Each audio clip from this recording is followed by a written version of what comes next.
Summer is closing in. That usually means cherry and peach season, but this year's off to a rough start for local growers of both. KREM 2's Cody Proctor brings us more from Green Bluff tonight. For everything, there is a season, but for fans of Green Bluff peaches and cherries, this might not be the season.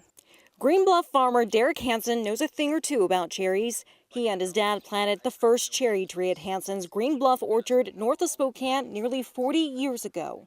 It was probably a 3-foot whip. Most of them, when we get started, they're 2-year-old trees. Take some cherries. It takes about 5 or 6 years to really get them producing. Yeah. Unlike this year. The reason Hansen's laughing is because his cherry crop this year is lacking, to say the least.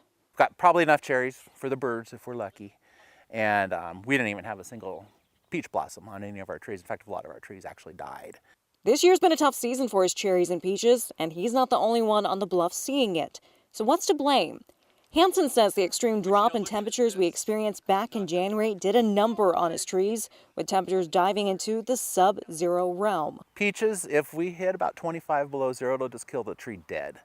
They are not a winter hardy crop. And cherries are a tough tree. It's not going to kill them. However, they are very cold sensitive. And that's why we're right at the edge of cherry country, too. Speaking of cherry country, elsewhere in the Northwest could see a better season this year compared to the last few years. According to the organization Northwest Cherry Growers in Yakima, they're forecasting the Pacific Northwest could yield somewhere between 17 million to 19 million 20-pound boxes for this year's crop of cherries. As for Hansen, he says they'll focus on their other crops to pick up the slack. One of the best things about farming is there's always next year. But taking a look ahead, not everything is a loss. Even though cherries and peaches are looking to have a tough time in the Green Bluff area, Hansen says his apples might actually come out okay this season. In Green Bluff, Cody Proctor, KREM 2 News.